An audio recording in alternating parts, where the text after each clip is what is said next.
Salary ಎಷ್ಟು ಮಾಡೋದು ಸಾಕು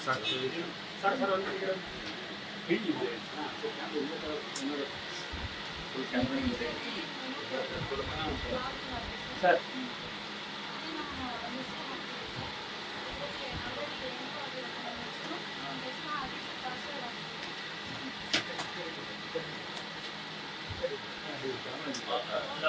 ಲಾಗಿನ್ ಅಲ್ಲಿ ಅವ್ರ ಹೆಸರು ಹಾಕ್ತೀರಾ ಬಟ್ ಅವ್ರದ್ದು ಐಡೆಂಟಿಟಿ ಅದೇನು ಎಂಟ್ರಿ ಬರುತ್ತೆ ಮೇನ್ ಆಗಿ ಬೇಕಾಗಿರೋದು ನಿಮ್ದಲ್ಲಮ್ಮ ಅವ್ರ ಐಡಿ ಬೇಕಲ್ಲ ಸರ್ ಅವ್ರ ಐಡಿ ಅಲ್ಲಿ check manual check manual check ಆಗುತ್ತೆ ಸರ್. ಆಮೇಲೆ ಮಿಷನ್ಸ್ ಕೊಟ್ಟಿದ್ದಾರೆ ಸರ್ ಈಗ ಪಬ್ಲಿಕ್ ಅದರಲ್ಲಿ ನಮ್ದು ಸ್ಕ್ಯಾನ್ ಆಗುತ್ತೆ ಸರ್. ಡೀಟೇಲ್ ಇಂದ ಆನ್ಲೈನ್ ಪಾಸ್ ಆಗುತ್ತೆ ಸರ್. ನಮ್ದು ಇಲ್ಲಿ ಸ್ಕ್ಯಾನ್ QR ಕೋಡ್ ಸ್ಕ್ಯಾನ್ ಈಗ ನಾನು ಇಲ್ಲಿ ಬ್ಯಾಗ್ ಹಾಕ್ತೀನಿ ಸರ್. ನಾನು ಯಾರು ಅಂತ ಅದು ಐಡಿ ಚೆಕ್ ಅದು ಐಡಿ ಎಲ್ಲಿದೆ ಅಲ್ಲ ಅಲ್ಲಿ ಇಲ್ಲಿ ಎಂಟ್ರಿ ಬೇಕು ಸರ್. ಬ್ಯಾಗ್ ಸರ್ ಇದು ಬ್ಯಾಗ್ ಮುಗಿಸ್ಕೊಂಡು ಇಲ್ಲಿ ಮತ್ತೆ ಈ ಕಡೆ ಬರಬೇಕು. ಬ್ಯಾಗ್ ಯಾರ್ದು ಅಂತ ಗೊತ್ತಾಗಲ್ಲ. ಆ ಬ್ಯಾಗ್ ಜೊತೆಗೆ ಬರ್ಬೇಕು ಸರ್. ಬ್ಯಾಗ್ ಯಾರು ತರ್ತಾರೆ ಕಂಪಲ್ಸರಿ ಪೇಷಂಟ್ ಅವನ ಹೆಸರು ಬರ್ಬೇಕಲ್ಲ ನಾವು ಐಡಿ ಚೆಕ್ ಮಾಡ್ತೀವಿ ಸರ್. ಅದೇನೆ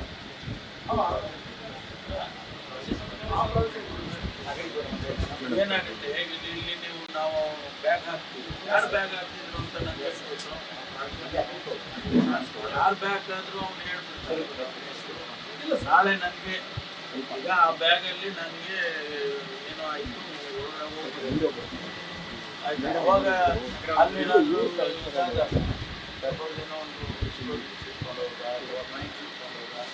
ಅವಾಗ ನಮ್ಗೆ ಯಾರಂತ ಸರ್ ನಮ್ಮ ಬ್ಯಾಗ್ ಬಿಟ್ಬಿಟ್ಟು ನೋಡೋದು ಇಲ್ಲ ಸರ್. ಡೀಟೇಲ್ ಇಂದ ಆನ್ಲೈನ್ ಪಾಸ್ ಇಶ್ಯೂ ಮಾಡಿಕೊಂಡು ಬಿಡ್ತಾರೆ ಸರ್. ಈಗ ಆನ್ಲೈನ್ ಪಾಸ್ ಇಲ್ಲ ಸರ್. ಡೀಟೇಲ್ ಎಲ್ಲಿ ಕೊಡ್ತಾರೆ ಸರ್ ನಾವು ಆಧಾರ್ ಕಾರ್ಡ್ ಹಾಕಿದ್ರೆ ಆನ್ಲೈನ್ ಪಾಸ್ ಇಶ್ಯೂ ಆಗುತ್ತೆ ಸರ್. ಡೀಟೇಲ್ ಅದೆಲ್ಲ ನಾರ್ಮಲ್ ಕೋರ್ಸ್ ಅಲ್ಲಿ ಅವನು ಯಾವನ ಬರ್ತಾನೆ ಸರ್. ನೀವು ಬ್ಯಾಗ್ ಹಾಕಿ ಕಳಿಸ್ತೀರ ಇಲ್ಲ sir. QR code scanner QR code scanner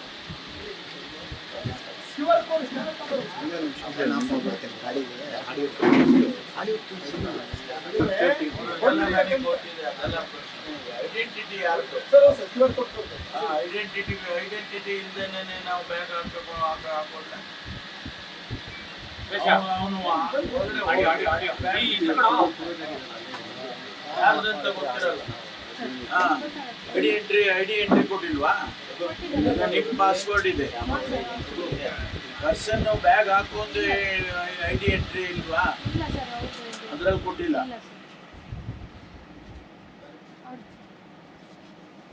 ಈಗ ಇದು ಆ ಗೇಟ್ ಅಲ್ಲಿ ಇದೊಂದು ಹಾಗೆ ಫ್ರಂಟ್ ಇದ್ರಲ್ಲಿ ಒಂದು ಫ್ರಂಟ್ ಅಲ್ಲಿ ಇಲ್ಲ 4 ಗೇಟ್ 4 ಗೇಟಿಗೆ ಹಾಕಿ ವಿಕಾಸೌಧದ 3 ಗೇಟಿಗೆ ಇದೆ ಸರ್. ಓಕೆ. ಹೈಕೋರ್ಟ್ ಇಂದು 6 ಗೇಟಿಗೆ ಹಾಕಿದೀವಿ ಸರ್. ರಾಜಭವನ್ ಗೇಟಿಗೆ ಹಾಕಿದೀವಿ ಸರ್. ಸರ್ ಇದು ನಮಗೆ ಹೊಸದಾಗಿ 10 ಮಿಷನ್ಸ್ ಕೊಟ್ಟಿದ್ದಾರೆ ಸರ್. QR ಕೋಡ್ ಸ್ಕ್ಯಾನರ್ ಕೊಟ್ಟಿದ್ದಾರೆ ಸರ್. ಈಗ ಪಾಸ್ ಅಂತ ಮೊದಲೇ ಮ್ಯಾನುವಲ್ ಇಶ್ಯೂ ಮಾಡ್ತಿರಲ್ಲ ಸರ್. ಈಗ ನೋ ಮ್ಯಾನುವಲ್ ಇಶ್ಯೂಸ್ ಸರ್. ಈಗ ಅವ್ರು QR ಕೋಡ್ ಇಂದ ಕೊಡ್ತಾರೆ ಸರ್. ಅದು ನಮಗೆ ಮ್ಯಾನುವಲ್ ಬಂದಾಗ ಆ QR ಕೋಡ್ ಅಲ್ಲಿ ಅಲ್ಲಿ ಗೇಟ್ ಅಲ್ಲಿ ಸರ್ ಅಲ್ಲಿ ನಮ್ಮ ಆಧಾರ್ ಕಾರ್ಡ್ ಎಂಟ್ರಿ ಮಾಡಿಕೊಂಡು ಪಾಸ್ ಇಶ್ಯೂ ಆಗಿದ್ದು ಮಾತ್ರ ಒಳಗೆ ಬಿಡ್ತೀವಿ ಸರ್. ಇಲ್ಲದ ಬಿಡಲ್ಲ ಸರ್.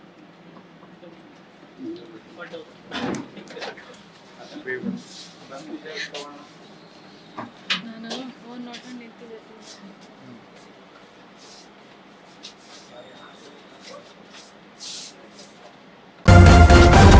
ನ್ಯೂಸ್ ಫಸ್ಟ್ ನಿರ್ಭೀತಿಯಿಂದ ನಿಮ್ಮ ಪರವಾಗಿ.